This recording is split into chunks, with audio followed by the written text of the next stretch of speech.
there's a silent signal you might be sending out, an invisible vulnerability that acts like blood in the water for social predators. It's not overt weakness, not crying in public or admitting defeat. No, this is far more insidious. It's a fundamental crack in your psychological armor, a specific trait that screams easy target to those who thrive on exploiting others. You might think you're being kind, agreeable, or flexible. But in the cold calculus of social dynamics, you're broadcasting an invitation to be used, drained, and discarded. What is this devastatingly common weakness? And how can you finally seal this breach before it costs you everything? Stay with us as we dissect the single most exploited vulnerability in human interaction. The weakness we're exposing today is the chronic inability to establish and enforce personal boundaries. It's the yes when you mean no. It's the constant accommodation of others' needs at the expense of your own. It's the fear of conflict, the terror of disapproval, the deep-seated belief that your worth is tied to your utility to others. This isn't mere politeness.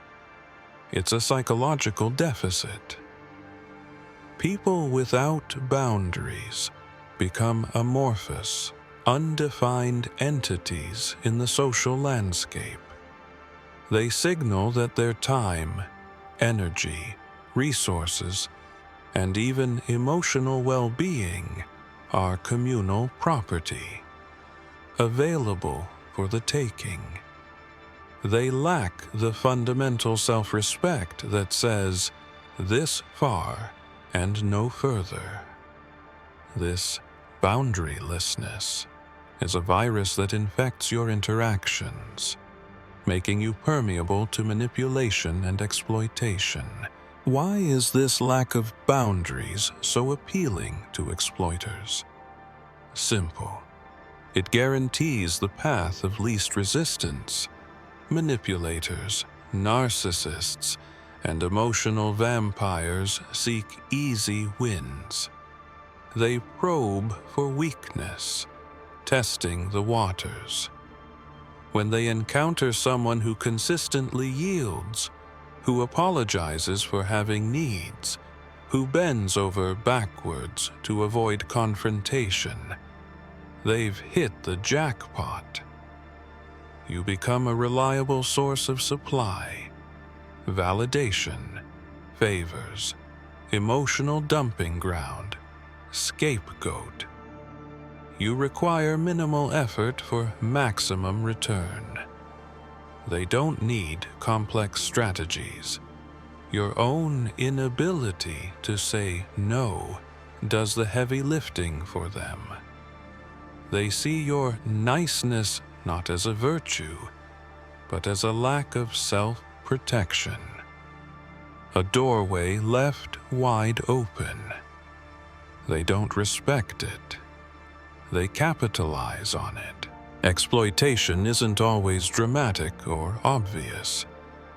Often, it's cloaked in familiarity, even affection. The friend who constantly needs favors but is never available when you need help. The family member who guilt trips you into obligations that drain you.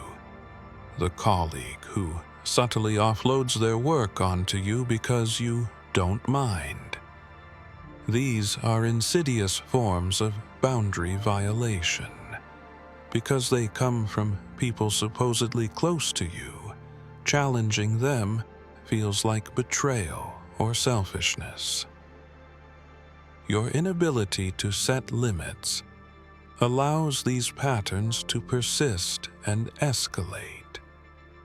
You become the designated giver, the reliable helper. slowly eroded by 1,000 small cuts, each one justified by the exploiter as a reasonable request or a minor imposition. They leverage your desire for harmony against you. The cost of non-existent boundaries is immense, far beyond inconvenience. It leads to chronic stress, resentment, burnout, and anxiety. You constantly feel overwhelmed, taken for granted, and unseen. Your sense of self erodes because your identity becomes enmeshed with serving others' demands. You lose touch with your own needs, desires, and values. Decision-making becomes paralyzed by the fear of upsetting someone. This internal chaos often manifests externally, perhaps in passive-aggressive behavior, sudden emotional outbursts, or even physical illness. You are living a life dictated by external pressures, not internal conviction. It's a slow psychological disintegration, a quiet surrender of your autonomy. The ultimate price is losing yourself entirely.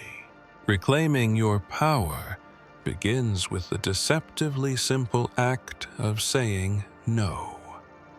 But it's more than just the word. It's embodying the refusal.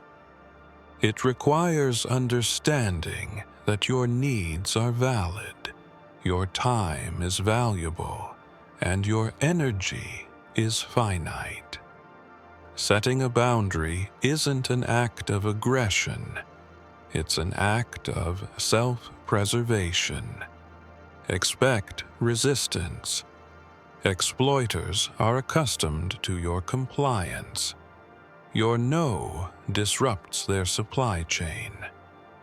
They may react with anger, guilt-tripping, manipulation, or playing the victim. This is the critical test.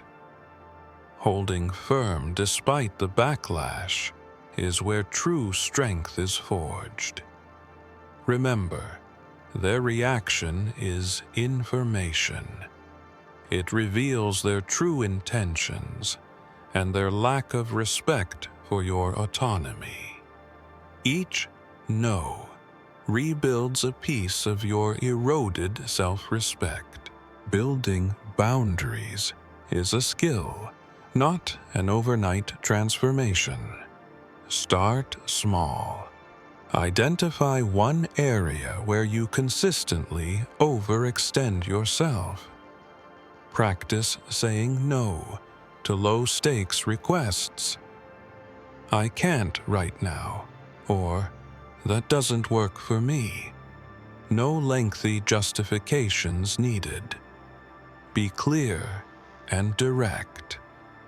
Define your non-negotiables. What lines absolutely cannot be crossed? Communicate these proactively when possible. Learn to tolerate the discomfort of potential disapproval. It's temporary, while the cost of boundarylessness is chronic. Surround yourself with people who respect your limits. Observe how assertive people navigate requests. It's not about becoming unkind. It's about becoming self-respecting. It's about teaching others how you expect and deserve to be treated. The inability to set boundaries isn't kindness. It's a vulnerability that invites exploitation. Recognizing this pattern in yourself is the crucial first step towards reclaiming your autonomy and self-respect. It's a difficult truth, but facing it is liberating. You are not obligated to be endlessly available, endlessly agreeable, endlessly accommodating at your own expense. Your well-being matters. Start today. Identify one small boundary you can set. Practice saying no with clarity and conviction, even if your voice shakes. This is not about building walls, but about building a gate, one that you control. If this exploration of uncomfortable truths resonated with you, subscribe for more deep dives into the psychology of power and human interaction. Like this video if you found value, and share it with someone who needs to hear this message. Take back control. Define your space.